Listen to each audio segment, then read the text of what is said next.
Zee 24 तास एक पाऊल पुढे। आणि पुन्हा एकदा पाहणार आहोत सविस्तर बातम्या। दुष्काळामुळे मराठवाड्यामध्ये भीषण पाणी टंचाई निर्माण झालेली आहे। त्यामुळे उस्मानाबाद जिल्ह्यामधल्या बेंबळीच्या ग्रामस्थांनी अख्ख्या गावाचं स्थलांतर करण्याची मागणी प्रशासनाकडे केलेली आहे।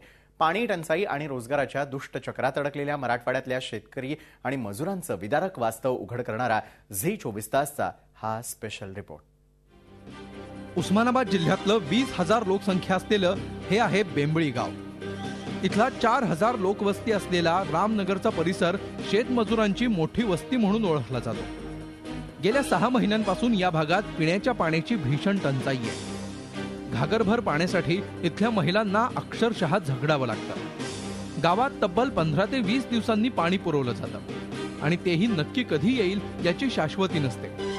त्यामुळे दिवसभर टँकरची वाट पाहण्याशिवाय इथल्या महिलांकडे पर्याय राहिलेला नाही।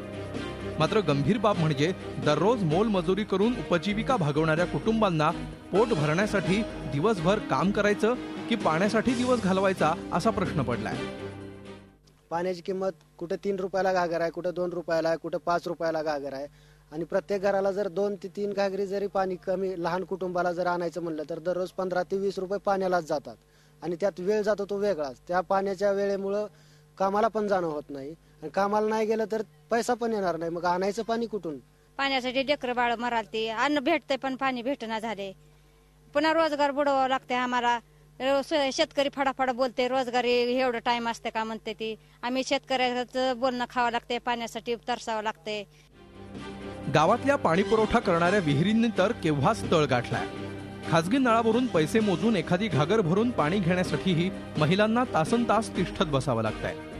प्रशासनाकडे वारंवार पाण्याची मागणी करून थकलेल्या ग्रामस्थांनी अखेर पाण्यासाठी आपल्या घरांच्या वस्तीचं पाण्याच्या ठिकाणी स्थलांतर करायची मागणी केली आहे। शासनाकडे मागणी करून पाणी पुरवठा करावा या मागणीसाठी वारंवार पाठपुरावा करूनही आम्हाला आतापर्यंत पाणी उपलब्ध करून दिलं नाही।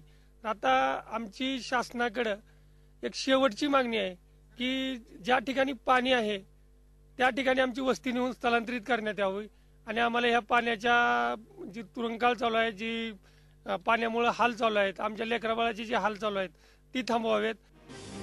ग्रामस्थ घडाभर पाण्यासाठी वणवण भटकत असताना जिल्हा प्रशासन मात्र टंचाई निवारणाच्या शहरी उपाययोजनांमध्येच गुंतल्याचं स्पष्ट होत आहे। त्यामुळे दररोजचं जगणं असह्य झालेल्या ग्रामीण भागातल्या शेतमजुरांना दुष्काळाच्या तीव्र झळा अशाच पोळत राहिल्या तर मराठवाड्यातल्या शेतमजुरांची गावच्या गावं स्थलांतरित होण्याची भीती निर्माण झाली आहे। झी 24 ताससाठी महेश पोद्दार, उस्मानाबाद। झी 24 तास एक पाऊल पुढे।